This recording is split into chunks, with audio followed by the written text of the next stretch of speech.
शुरू करें? चलो अब पहली स्लाइड पर चलते हैं। Alright, let's do this. देखो, इस स्लाइड पर जो 3D विजुअल है वो एक बहुत ही डिटेल्ड मार्बल बस्ट है, यानी एक प्राचीन मूर्ति का 3D मॉडल। नीचे से एक ब्लू ग्लोइंग लाइट इसको इल्यूमिनेट कर रही है। ये किसी महान दार्शनिक या फिलोसफर की मूर्ति लग रही है। लेकिन बायोलॉजी में इनका क्या रोल है? ये दार्शनिक अरिस्टोटल हैं। What's fascinating here is कि इन्हें ही बायोलॉजी और जूलॉजी इन दोनों का फादर यानी जनक कहा जाता है। पर यह सिर्फ अरिस्टोटल नहीं है। अच्छा। हाँ, अगर हम प्लांट्स यानी वनस्पति विज्ञान की बात करें तो बॉटनी के पिता थियोफ्रास्टस को माना जाता है और मेडिसिन यानी चिकित्सा शास्त्र के हिप्पोक्रेटिस हैं। एक और इंटरेस्टिंग फैक्ट ये है कि बायोलॉजी शब्द का सबसे पहला इस्तेमाल 1802 में लेमार्क और ट्रेवेरिनस नाम के साइंटिस्ट्स ने किया था। ओके, तो अरिस्टोटल ने कंसेप्ट शुरू किया पर नाम किसी और ने दिया। That make sense. लेकिन मैम, अगर थोड़ा practical exam point of view से सोचूं जी, तो एक बहुत कॉमन डाउट होता है मेरा। कहिए। फंगी और एल्गी की स्टडी में हमेशा मिक्सअप हो जाता है। इसको एग्जाम के लिए परमानेंटली दिमाग में कैसे फिट रखें? ये सच में एक बहुत ही कॉमन ट्रैप है। स्क्रीन पर वो जो रेड एग्जाम अलर्ट बॉक्स है ना, उस पे ध्यान दो। इसको याद रखने का एक बहुत ही सिंपल ट्रिक वहां लिखा है। एल्गे पानी में फिसलता है। विच फिसलता है? बिल्कुल, फिसलता से आपको तुरंत याद आएगा फाइकोलॉजी। तो एल्गे यानी शैवाल की स्टडी हुई फाइकोलॉजी, और एक बार ये क्लियर हो गया तो ऑटोमेटिकली कवक यानी फंगाई की स्टडी हो गई माइकोलॉजी। इस ट्रिक से कंफ्यूजन का चांस 0 हो जाता है। ओह वाओ, एल्गे पानी में फिसलता है मतलब फाइकोलॉजी। ये सच में सॉलिड है। हाँ, और इसके अलावा 2 टर्म्स लगातार पूछे जाते हैं। एपीकल्चर जो मधुमक्खी पालन है और सेरीकल्चर जो रेशम के कीटों का पालन है। राइट। अब जब बेसिक स्ट्रक्चर समझ आ गया है तो हम लाइफ की सबसे छोटी इकाई पर चलते हैं। सही कहा। चलो अब अगली स्लाइड देखते हैं। ये विजुअल तो किसी साई-फाई मूवी के सीन जैसा लग रहा है। एक 3D ग्लोइंग सेल का कटवे व्यू है और ये अंदर से किसी फ्यूचरिस्टिक माइक्रोस्कोपिक फैक्ट्री की तरह लग रही है। एग्जैक्टली हम अब साइटोलॉजी यानी सेल बायोलॉजी में आ गए हैं। इस फैक्ट्री का सबसे पहला डिजाइन 1665 में रॉबर्ट हुक ने खोजा था। इस 3D फैक्ट्री में अगर ध्यान से देखो तो एक ऑरेंज कलर का हिस्सा ग्लो कर रहा है। हाँ, वो कैप्सूल जैसा। राइट, वो माइटोकॉन्ड्रिया है। इसे सेल का पावर हाउस कहते हैं क्योंकि ये एटीपी बनाता है, यानी बॉडी के एनर्जी टोकन्स। और जो छोटे छोटे ग्लोइंग डॉट्स हैं वो राइबोसोम्स हैं, जिन्हें प्रोटीन फैक्ट्री कहा जाता है। वेट अ मिनट, तो माइटोकॉन्ड्रिया एनर्जी बनाता है और राइबोसोम्स स्ट्रक्चर। लेकिन मेरा डाउट ये है कि इस पूरी सेल फैक्ट्री में क्या कोई ऐसी चीज भी है जो खतरनाक हो सकती है? और बॉडी में इन सेल्स का साइज कितना वेरी करता है? बहुत अच्छा सवाल है। वहाँ रेड बॉक्स देखो, एग्जाम अलर्ट पैनल दिख रहा है। इस फैक्ट्री में एक सेल्फ डिस्ट्रक्ट मैकेनिज्म होता है जिसे लाइजोसोम कहते हैं। इसको आत्महत्या की थैली या सुसाइड बैग कहते हैं। अगर सेल इन्फेक्टेड हो जाए तो ये फट जाता है। ओह, खुद को ही डिस्ट्रॉय कर लेता है। हाँ, और साइज की बात करें तो एग्जाम डेटा के हिसाब से सबसे छोटी सेल माइकोप्लाज्मा की होती है, सबसे बड़ी सेल ऑस्ट्रिच यानी शुतुरमुर्ग का अंडा होती है, और ह्यूमन बॉडी में सबसे लंबी सेल न्यूरॉन होती है। एक ऑस्ट्रिच का अंडा बेसिकली एक सिंगल सेल है। Mind blowing. खैर, अगर बॉडी में ट्रिलियंस ऐसी सेल फैक्ट्रीज हैं तो उनको सप्लाई भी देनी पड़ती होगी। बिल्कुल। चलो अब अगली स्लाइड पर मूव करते हैं। यहाँ एक ट्रांसपेरेंट ब्लड वेसल दिख रही है। इसके अंदर से ब्राइट रेड ब्लड सेल्स बहुत तेजी से फ्लो कर रहे हैं। ये ह्यूमन ब्लड यानी मानव रक्त का सर्कुलेशन सिस्टम है। एक आम एडल्ट की बॉडी में लगभग 5 से 6 लीटर खून होता है। ये जो आरबीसीज आपको फ्लो करते दिख रहे हैं, इनका लाइफ स्पैन करीब 120 दिन का होता है। एक और क्रूशियल पॉइंट है ब्लड का पीएच लेवल, जो 7.4 होता है, यानी हल्का एल्कलाइन। और ब्लड सर्कुलेशन की खोज विलियम हार्वे ने की थी। मैम, एक कंफ्यूजन हमेशा रहता है। यूनिवर्सल डोनर और रिसेप्टर में ये हमेशा मिक्सअप होता है। और दूसरा, अगर खून इतनी तेजी से बह रहा है तो कट लगने पर बॉडी खून जमने यानी क्लॉटिंग का मैकेनिज्म कैसे काम करता है? रेड अलर्ट बॉक्स पर नजर डालो, ये मोस्टली एग्जाम्स में आता है। यूनिवर्सल डोनर ओ ग्रुप है और रिसेप्टर ए बी ग्रुप है। और क्लॉटिंग के लिए सबसे जरूरी चीज है विटामिन के। ये एक केमिकल मैश बनाता है। एक और बहुत बड़ी गलती जो लोग करते हैं, ब्लड का प्यूरिफिकेशन लंग्स में नहीं होता बल्कि किडनी यानी वृक्क में होता है। अच्छा, लंग्स तो सिर्फ गैस एक्सचेंज करते हैं, असली फिल्टर तो किडनी है। परफेक्ट। अब इन ब्लड सेल्स को एनर्जी देने के लिए खाना पचाना पड़ेगा। चलो अब अगली स्लाइड पर, यहाँ ध्यान से देखो। एक 3D glowing neon human torso है। इसमें खाना मुंह से लेकर नीचे तक अलग-अलग कलर्स में लाइट अप हो रहा है। ये डाइजेस्टिव सिस्टम है। खाने को तोड़ने का काम मुंह में ही शुरू हो जाता है। सलाइवा में पटियालिन नाम का एंजाइम स्टार्चेस को तोड़ता है। फिर स्टमक में स्ट्रॉन्ग एसिड्स प्रोटीन का डाइजेशन करते हैं। और फाइनली वो जो येलो ग्लो दिख रहा है वो स्मॉल इंटेस्टाइन है, जहां खाने का फाइनल एब्जॉर्प्शन होता है। तो अगर पेट प्रोटीन तोड़ता है और आंत एब्जॉर्प्शन करती है, तो लिवर और गॉल ब्लैडर का आपस में क्या कनेक्शन है डाइजेशन को लेकर? वही रेड बॉक्स देखो, factory stats panel. Liver body की सबसे बड़ी ग्लैंड है। सबसे बड़ा कैच ये है कि बाइल यानी पित्त बनता लिवर में है, पर जमा गॉल ब्लैडर में होता है।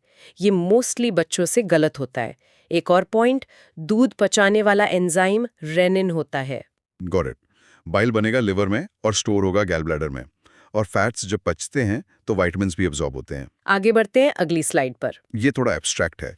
एक 3D ग्लास बीकर है जिसमें तेल या ऑयल भरा है, और उसमें 4 ग्लोइंग पिल्स हैं, K, E, D और A।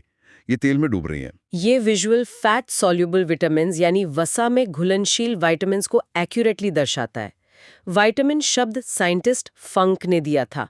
विटामिन ए से रतौंधी या नाइट ब्लाइंडनेस होती है, विटामिन डी से रिकेट्स, विटामिन ई को फर्टिलिटी और ब्यूटी विटामिन कहते हैं, और विटामिन के अभी हमने ब्लड क्लॉटिंग में देखा था। इनके फंक्शंस तो ठीक हैं, पर इन चारों को फैट सॉल्युबल याद रखने की कोई सॉलिड ट्रिक है क्या? एग्जाम हॉल में सब मिक्स हो जाता है। Exam alert. ब्रेन ट्रिक वहां लिखी है KEDA, यानी कीड़ा। विजुलाइज करो कि एक कीड़ा फैट यानी वसा में डूब जाता है। ये एग्जाम में कभी गलत नहीं होगा। हाँ, कीड़ा फैट में डूब जाता है। ये सच में भूलना नामुमकिन है। तो बाकी बचे हुए विटामिन्स दूसरी कैटेगरी में जाएंगे। चलो अब अगली स्लाइड देखते हैं। यहाँ 3D पानी की खूबसूरत बूंदें हवा में रुकी हैं, और उनके अंदर B और C फ्लोट कर रहे हैं। राइट। अगर कीड़ा फैट में घुलता है तो विटामिन्स बी और सी पानी में घुलते हैं। ये बॉडी में स्टोर नहीं होते। विट B1 की कमी से बेरी होता है।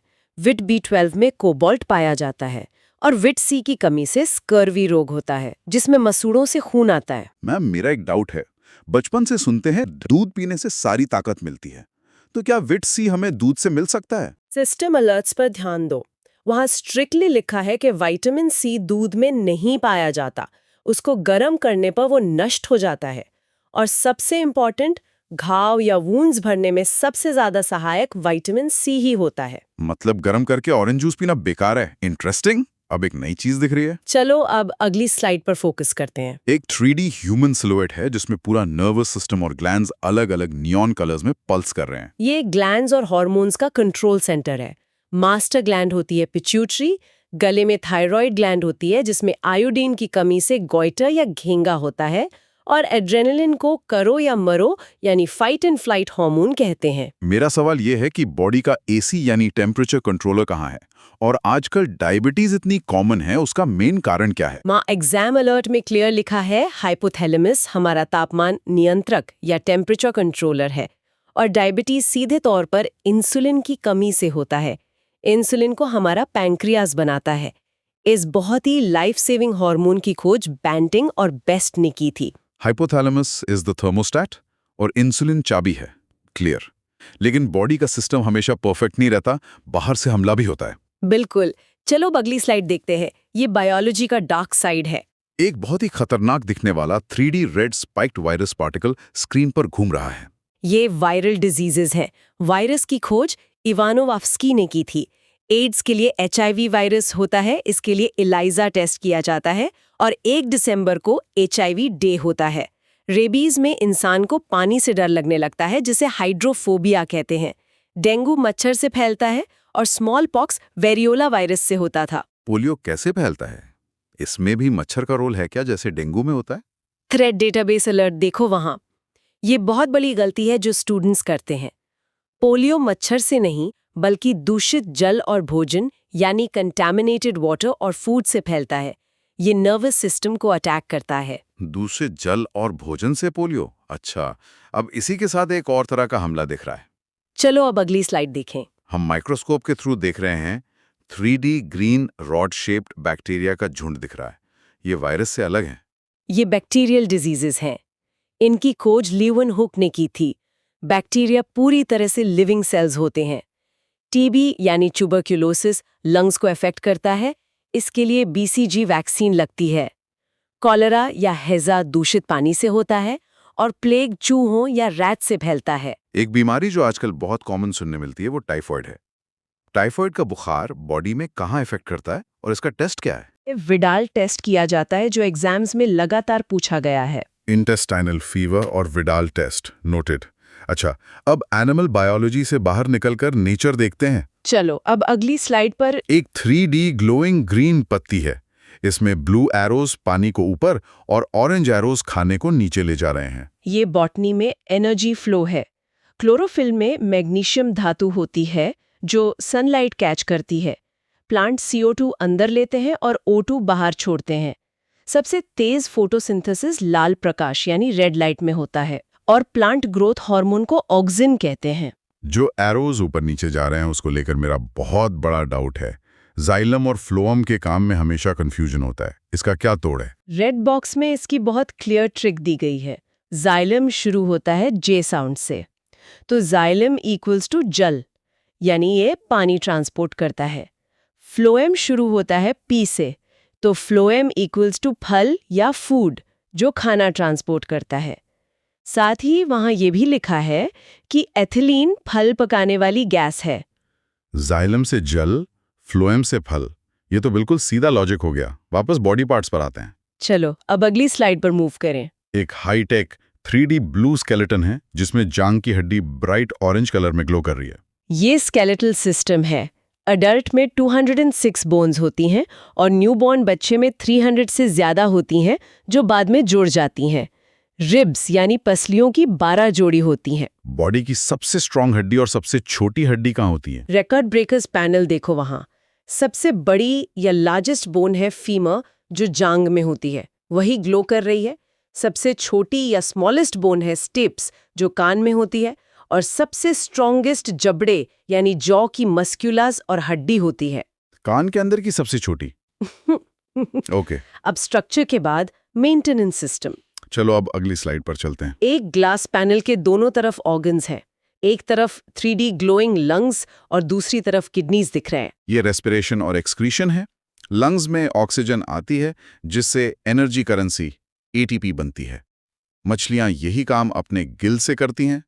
दूसरी तरफ किडनी की मेन यूनिट नेफ्रॉन है और यूरिन का पीला रंग यूरोक्रोम पिगमेंट की वजह से होता है। किडनी में जो पथरी या स्टोन होती है वो एग्जैक्टली किस केमिकल की बनी होती है? एग्जाम अलर्ट हाईलाइट हो रहा है।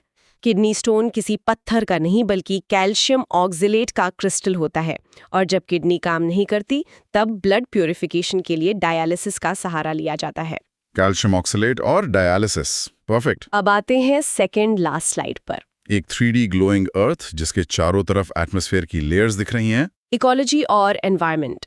इकोलॉजी शब्द रिटर ने दिया था, एनर्जी ट्रांसफर का 10% नियम लिंडमैन ने दिया था और सबसे बड़ी ग्रीन हाउस गैस CO2 है। धरती का शील्ड। मेरा एक सवाल है, ओजोन परत किस लेयर में होती है? और इस विजुअल में एक रैंडम फैक्ट भी है कि टमाटर का रंग लाल क्यों होता है? टमाटर का लाल रंग लाइकोपीन की वजह से होता है और ओजोन परत स्ट्रेटोस्फीयर यानी समताप मंडल में होती है। ओजोन डे 16 सितंबर को होता है। ये हाईली टेस्टेड फैक्ट है। Stratosphere 16 September, got it. अब हम आखिरी पड़ाव पर हैं। चलो अब आखिरी स्लाइड पर जो एक फाइनल ब्रह्मास्त्र है। ये एक फ्यूचरिस्टिक 3 पैनल डिजिटल डैशबोर्ड जैसा है। मेडिकल टेक, पॉल्यूशन और रिकॉर्ड्स का डेटा फ्लैश हो रहा है। रैपिड फायर डेटा है ये।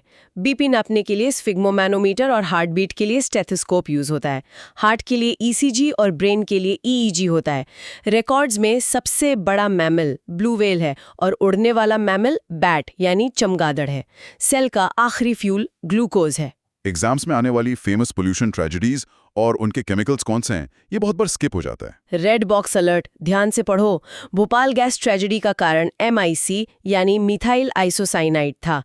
मिनेमाटा डिजीज पारा यानी मर्क्यूरी से और इताई डिजीज कैडमियम से होती है। ये तीनों हाईली रिपीटेड क्वेश्चंस हैं। MIC, मर्क्यूरी और कैडमियम, वाओ, इस डिस्कशन ने तो पूरे बायो का डर खत्म कर दिया। आज हमने सेल से लेकर पूरी अर्थ की इकोलॉजी तक का सफर किया। इस स्लाइड डेक के बाद एक बार सोचिए कि कैसे आपकी छोटी सी सेल का रेस्पिरेशन और अर्थ का एटमॉस्फेरिक साइकिल आपस में जुड़े हुए हैं। आप खुद एक चलता फिरता यूनिवर्स हैं। दोस्तों, अगर आपको ये एग्जाम स्टडी पॉइंट पसंद आया हो तो चैनल को लाइक, शेयर और सब्सक्राइब